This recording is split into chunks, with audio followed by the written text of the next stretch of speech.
Bapa kami yang ada di dalam surga, kami naikkan syukur Tuhan buat kasih-Mu, anugerah-Mu, pertolongan-Mu Tuhan, dan pemeliharaanmu serta penghiburan-Mu Tuhan. Khususnya buat keluarga perkabungan pada malam hari ini. Kami mengucap syukur sampai pada malam hari ini Tuhan tetap memberikan kekuatan dan kesabaran Tuhan, sehingga Tuhan tetap keluarga ini tetap boleh memandang Engkau sebagai sumber pengharapan dan sumber pertolongan. Terima kasih Tuhan buat malam hari ini. Dan kami percaya Tuhan Engkau hadir di tengah-tengah kami. Dan kami rindu setiap kami juga diberkati Tuhan oleh pemberitaan firman-Mu pada malam hari ini. Mari Tuhan Engkau urapi kami semua dengan kuat kuasa Roh Kudus-Mu Bapa, sehingga Tuhan kami boleh mengerti apa yang menjadi maksud firman Tuhan pada malam hari ini, sehingga olehnya kami diberkati dan semakin mengenal Engkau sebagai Tuhan dan Juru Selamat yang hidup. Terima kasih Tuhan, terpujilah Engkau dulu, sekarang, dan sampai selama-lamanya. Di dalam nama Tuhan Yesus Kristus kami berdoa dan bersyukur. Mari semua yang percaya kita katakan amin. Silakan duduk Bapak Ibu, saudara-saudara yang kekasih di dalam nama Tuhan Yesus Kristus. Shalom. Pertama-tama atas nama seluruh jemaat, staf, gembala dan gembala, Majelis GBI Geraha Raya Ciledug, kami mengucapkan turut berduka cita, turut berempati atas berpulangnya suami Papa tercinta, Papa Supartono, yang dipanggil Tuhan. Bapak Ibu, saudara-saudara yang kasih dalam Tuhan, kita percaya bahwa dalam setiap situasi dan kondisi, Tuhan tidak pernah meninggalkan kita. Tuhan selalu ada bersama-sama dengan kita semua. Sebab itu, Bapak Ibu, saudara-saudara yang kasih dalam Tuhan, pada malam hari ini, firman Tuhan akan memberikan kekuatan kepada kita, supaya kita tetap diteguhkan, walaupun menghadapi situasi yang mungkin tidak mengenakan. Bapak Ibu Saudara, saya mengajak kita semua untuk bersama-sama membaca di dalam Wahyu pasal 14 ayat 13. Wahyu pasal yang ke-14 ayat yang ke-13. Bapak Ibu, saudara-saudara yang kasih dalam Tuhan, saya akan bacakan dan Bapak Ibu bisa menyimak dengan baik supaya firman Tuhan pada malam hari ini benar-benar kita mengerti. Dan aku mendengar suara dari surga. Saya ulangi lagi. Dan aku mendengar suara dari surga.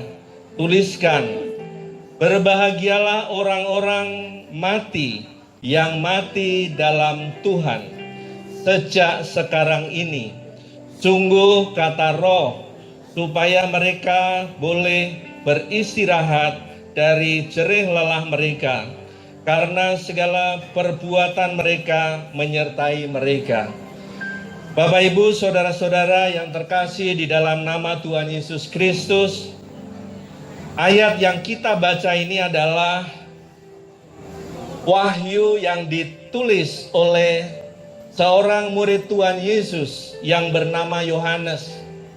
Pada waktu itu, pada masa aniaya, Yohanes dibuang di Pulau Patmos.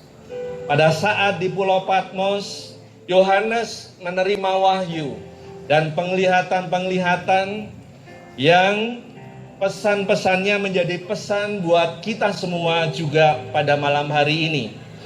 Bapak Ibu, saudara-saudara yang kasih dalam Tuhan, pada ayat ini kalau kita simak, Bapak Ibu, ayat yang ke-13, dan aku mendengar suara dari surga. Bapak Ibu, pada waktu itu, pada waktu kitab Wahyu ini ditulis, yaitu kurang lebih pada tahun 90-an Masehi. Dan setelah Yohanes menuliskan Injil Yohanes, lalu dia dibuang di Pulau Patmos dan menuliskan surat ini atau kitab Wahyu ini. Dia memperoleh penglihatan dari Tuhan sendiri. Tuhan Yesus, kalau kita baca pada pasal yang pertama, ayat yang pertama, itu di situ lebih jelas kita mengenali bahwa ini adalah tulisan atau wahyu dari Tuhan sendiri.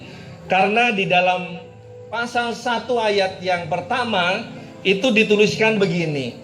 Inilah wahyu Yesus Kristus yang dikaruniakan Allah kepadanya, supaya ditunjukkannya kepada hamba-hambanya apa yang harus segera terjadi, dan oleh malaikat-malaikat yang diutusnya untuk menyatakan kepada hambanya Yohanes. Jadi wahyu ini adalah dari Tuhan Yesus sendiri yang disampaikan kepada Yohanes, dan disampaikan juga kepada saudara dan saya, dan khususnya juga kepada keluarga pegabungan pada malam hari ini. Bapak Ibu, ayat 13 ini kalau kita baca, dan aku mendengar suara dari surga. Bapak Ibu Saudara, ketika langit terbuka dan kemudian Yohanes di dalam penglihatannya, dia mendengar suara dari surga. Dari perkataan ini kita bisa menangkap Bapak Ibu, bahwa ternyata tempat yang ada itu bukan hanya di bumi saja. Ternyata ada tempat yang lain yang ada, yang mungkin kita belum pernah tahu, yang mungkin belum pernah kita ke sana juga, yang disebut namanya apa? Dan aku mendengar suara dari mana? Dari sorga. Jadi ini sebuah pernyataan, konfirmasi bahwa Bapak Ibu ada tempat yang berbeda, yaitu sorga namanya. Dan ini menjadi penghiburan kita, mungkin juga penghiburan buat keluarga perkabungan.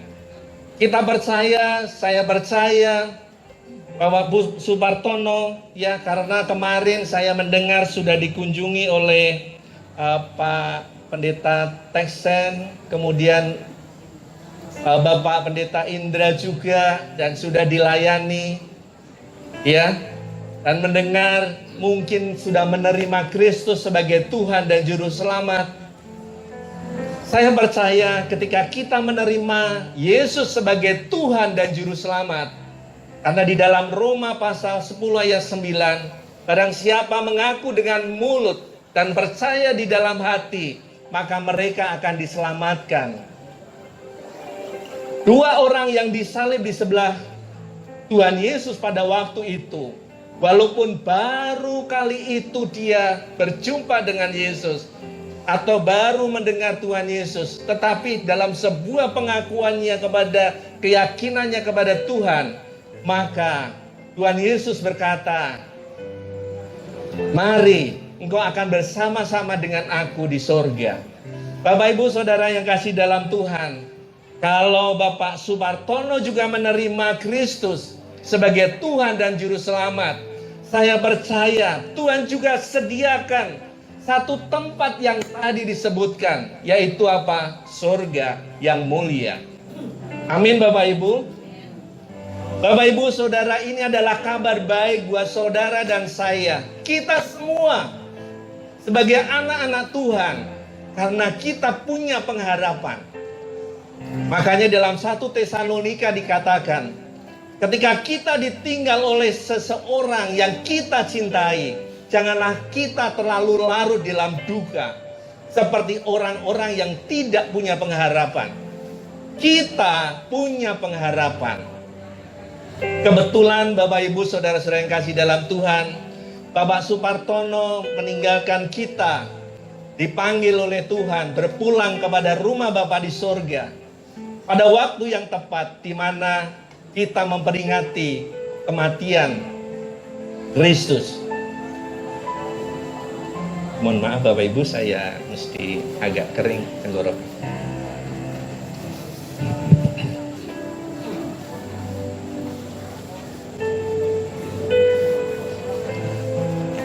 Jadi momentumnya tepat karena apa Bapak Ibu?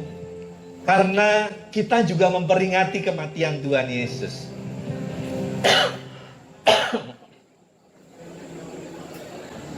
Bapak Ibu, tapi ada bedanya. Kalau Kristus mati 3 hari kemudian, ada hari Minggu. Jadi hari ini Kristus tergantung di atas kayu salib dari jam 9 pagi sampai jam 3 sore. Tergantung dengan paku, tangan yang terpaku, kaki yang terpaku. Dia bergantung di kayu salib mencucurkan darahnya. Tubuhnya terpecah buat saudara dan saya, termasuk buat Pak Supartono. Supaya apa? Supaya saudara dan saya bisa diselamatkan. Korban Kristus di atas kayu salib itu cukup buat kita semua. Jika kita sungguh-sungguh menerima Kristus sebagai Tuhan dan Juru Selamat kita. Bapak Ibu saudara-saudara yang kasih dalam Tuhan. Jadi ini konfirmasi bahwa Tuhan menyediakan ada tempat. Tempat yang sungguh sangat baik. Tidak ada kertak gigi, tidak ada tangis. Selanjutnya Bapak Ibu, kalau kita baca kembali lagi ke Wahyu pasal 14 ayat yang ke-13. Di situ dituliskan, saya ulangi lagi, dan aku mendengar suara dari surga. Tuliskan. Perhatikan baik-baik. Berbahagialah orang-orang mati. Perhatikan baik-baik Bapak Ibu. Saya heran sekali.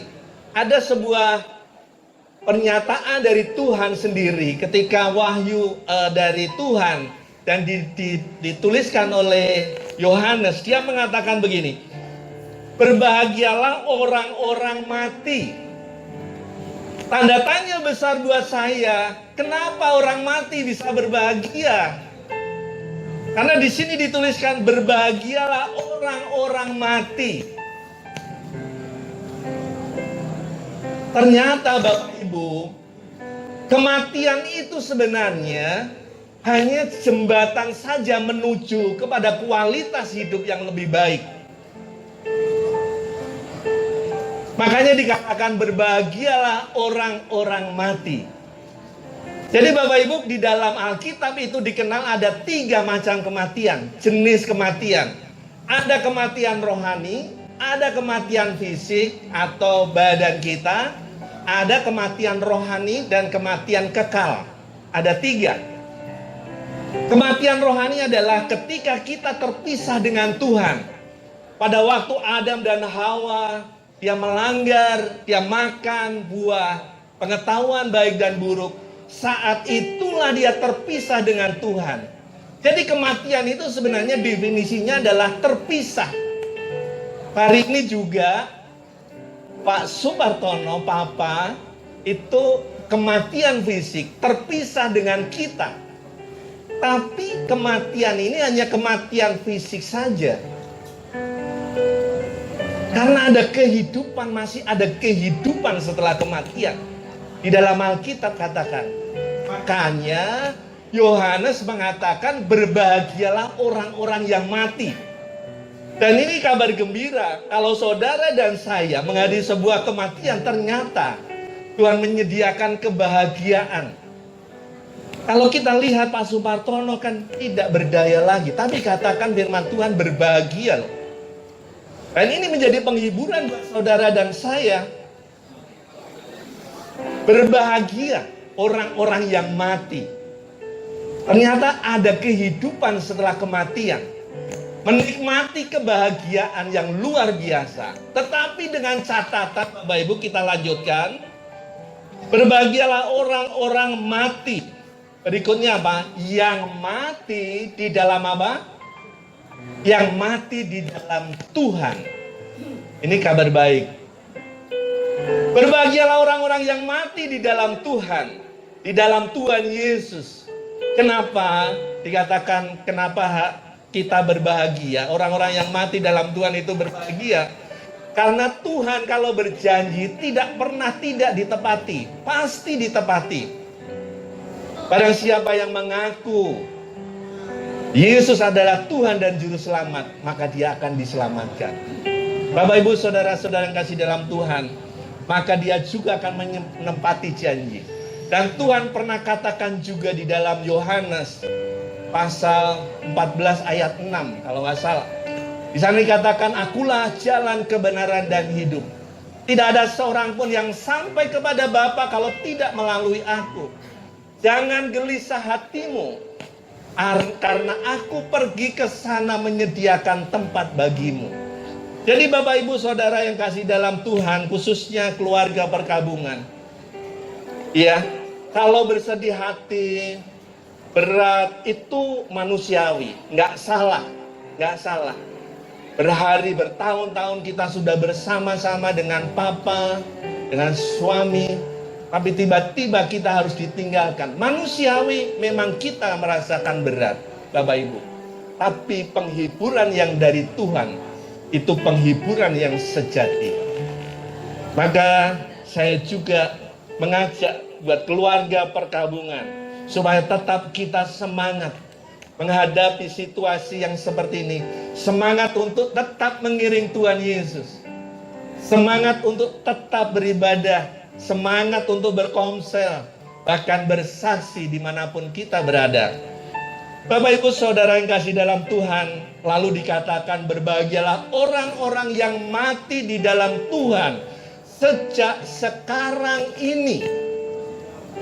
Ternyata Bapak Ibu setelah saya baca di dalam terjemahan aslinya, di dalam bahasa Yunaninya Bapak Ibu, kata-kata mulai sekarang itu, di situ dari asal kata aparti.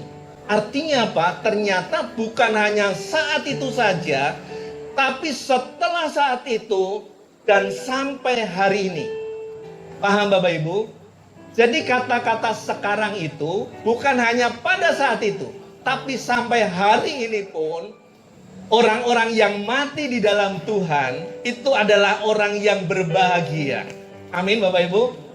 Kenapa? Karena Tuhan menyediakan tempat yang tidak ada kertak gigi, yang tidak ada tangis, yang tidak ada susah. Makanya dikatakan di sini, sungguh kata Roh, supaya mereka boleh beristirahat. Jadi ini mengkonfirmasi juga buat saudara dan saya, ternyata Bapak Ibu, kita juga dihiburkan oleh Roh Kudus. Di sini ada sungguh kata Roh. Kata Roh itu dituliskan dengan huruf besar, R-nya huruf besar, Roh. Berarti itu Roh Kudus. Itu juga mengkonfirmasi bahwa ada Allah Bapa, ada Putra dan Roh Kudus yang memberkati kita, yang memelihara kita. Roh Kudus itu penolong kita, yang memberikan kekuatan kepada saudara dan saya.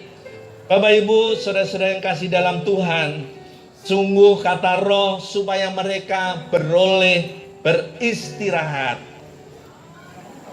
Bapak Ibu, bukankah hari-hari ini sebenarnya semua kita seperti menghadapi sesuatu yang tidak mengenakan di dunia ini?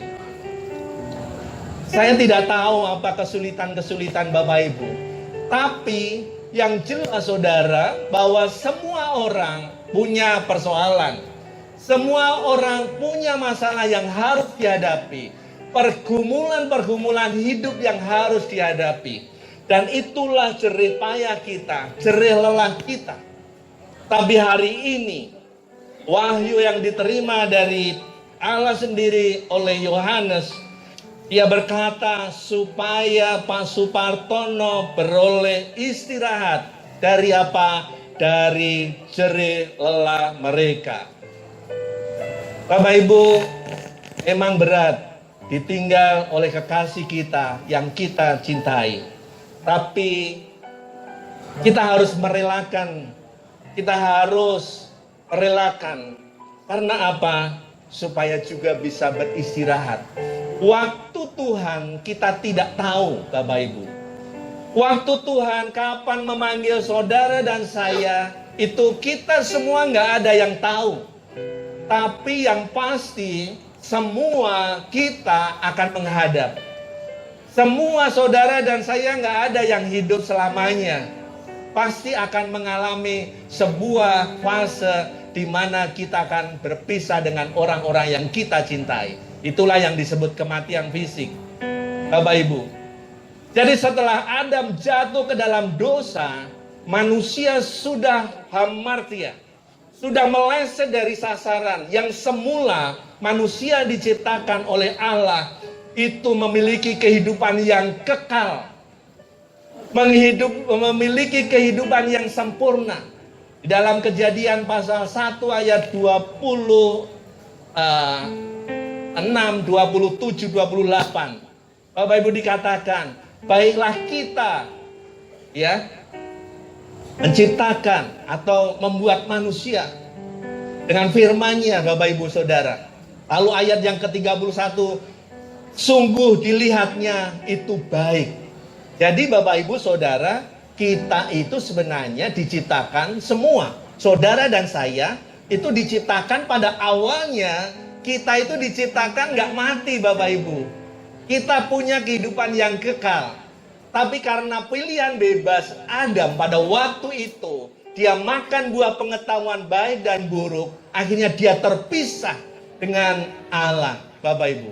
Itulah yang disebut kematian secara rohani. Dan orang-orang yang tidak ada Roh Kudus di dalam hatinya, Alkitab kata, sebab itu Bapak Ibu Saudara, dia tidak bisa merespon. Pak Sumartono hari ini secara fisik ada mengalami kematian, Bapak Ibu. Tapi secara rohani kemarin ketika dia menerima Kristus sebagai Tuhan dan Juru Selamat, dia hidup. Bedanya orang mati dan orang hidup itu apa? Kalau mati tidak bisa melihat, tidak bisa mendengar. Sama kematian rohani, tidak bisa menerima panggilan Kristus. Tidak bisa melihat bagaimana Kristus Tuhan menolong kita, menolong saudara dan saya. Bapak Ibu Saudara yang kasih dalam Tuhan, jadi hari ini Bapak Ibu khususnya buat keluarga perkabungan, mari Bapak Ibu kita dengan ikhlas juga. Walaupun berat, tapi kita tetap berdoa supaya Tuhan memberikan kekuatan kepada keluarga. Bapak Ibu kita lanjutkan, supaya mereka boleh beristirahat dari jerih lelah mereka. Jadi kita sekarang Pak Sumartono tidak lagi merasakan sakit, tidak lagi merasakan keluh kesah yang dihadapi di dunia ini, karena dia merasakan satu kebahagiaan yang nanti bersama-sama dengan Tuhan. Tadi saya katakan momennya sama, Tuhan juga mati pada waktu itu, tapi 3 hari kemudian dibangkitkan sebagai yang sulung. Pak Sumartono nanti juga dibangkitkan pada waktunya Tuhan datang. Makanya di 1 Tesalonika itu dikatakan, jangan bersedih, karena nanti suatu saat ketika Tuhan hadir, semua kita yang mati akan dibangkitkan bersama-sama dengan Kristus.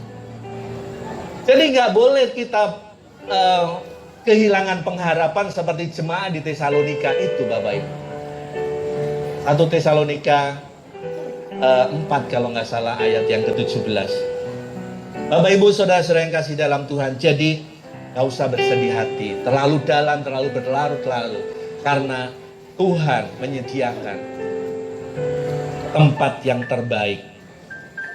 Lalu Bapak Ibu Saudara yang kasih dalam Tuhan, Pak Sabtono boleh beristirahat, boleh menikmati kebahagiaan bersama-sama dengan Tuhan nanti. Lalu yang terakhir Bapak Ibu, karena segala perbuatan mereka menyertai mereka. Jadi yang terakhir ini juga wahyu yang diterima oleh Yohanes itu juga mengkonfirmasi bahwa perbuatan-perbuatan baik kita atau perbuatan-perbuatan kita itu menyertai kita. Karena dikatakan di sini, karena segala perbuatan mereka menyertai mereka. Jadi Bapak Ibu, hari ini kita juga harus mulai berhati-hati dalam menghadapi kehidupan kita. Makanya Salomo selalu berdoa di dalam Mazmur pasal 90 kalau nggak salah ayat yang ke-12 dikatakan, ajar kami menghitung hari-hari supaya kami memperoleh hati yang bijaksana. Kalau Pak Supartono sudah jelas, tapi kita yang masih hidup harus berjuang. Kita harus berjuang. Makanya mari kita berdoa seperti Musa, ajar kami memperoleh hati yang bijaksana. Supaya, ajar kami menghitung hari-hari supaya kami memperoleh hati yang bijaksana. Hati yang bijaksana itu bagaimana Bapak Ibu? Tuhan Yesus mengajarkan hati yang bijaksana itu adalah hati yang mengasihi orang-orang yang ada di sekitar kita selama kita masih hidup. Ini adalah kesempatan kita untuk mengasihi anak kita, mantu kita, mertua kita, adik ipar kita. Harus kita kasih seperti Kristus mengasihi kita. Itulah pesannya Bapak Ibu malam hari ini. Jangan nanti ketika Bapak udah gak ada, baru kita berkata, wah dulu kalau masih ada Bapak, dulu kalau masih ada Mama. Kadang-kadang kita menyesal di kemudian hari ketika kita tidak mengasihi pada waktu dia masih hidup. Oleh sebab itu hari ini Bapak Ibu, mari kita mengasihi orang-orang yang ada di sekitar kita. Apakah itu saudara kita, saudara seiman kita, siapapun orangnya. Karena firman Tuhan memang berkata demikian. Kasihlah Tuhan Allahmu dengan sebulat-bulat hatimu, ya, dengan segenap jiwamu. Karena itu adalah yang utama dan terutama. Bapak Ibu saudara-saudara kasih dalam Tuhan, firman Tuhan pada malam hari ini, saya berharap kita bisa menangkapnya dan kita mendapatkan berkat dari firman Tuhan. Diberkatilah mereka yang mendengarkan dan melakukan firman Tuhan. Saya undang Bapak Ibu bangkit berdiri. Kita akan naikkan pujian nomor 2, ajar kami Tuhan menghitung hari-hari.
Yesus kami bersyukur.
dalam setiap keadaan Tuhan kami tetap bersyukur kepadamu. Dan malam hari ini pun juga kami bersyukur kepadamu Tuhan. Kami percaya Tuhan pada malam hari ini juga oleh kuasa Roh Kudus-Mu Engkau hadir di tengah-tengah kami. Tuhan berikan kekuatan kepada keluarga perkabungan. Melalui pemberitaan firman pada malam hari ini Tuhan. Karena firman-Mu itu hidup dan akan terus mengerjakan kehidupan kami. Semakin mencintai Engkau, semakin mengerti rencana Tuhan dalam kehidupan kami Tuhan. Terima kasih Tuhan, berkati semua kami yang hadir, khususnya buat keluarga perkabungan. Tuhan tetap memberikan kekuatan dan ketabahan. Terpujilah nama-Mu ya Tuhan. Dalam nama Tuhan Yesus Kristus kami berdoa dan bersyukur. Mari semua yang percaya kita katakan amin. Silakan duduk Bapak Ibu Saudara-saudara kasih dalam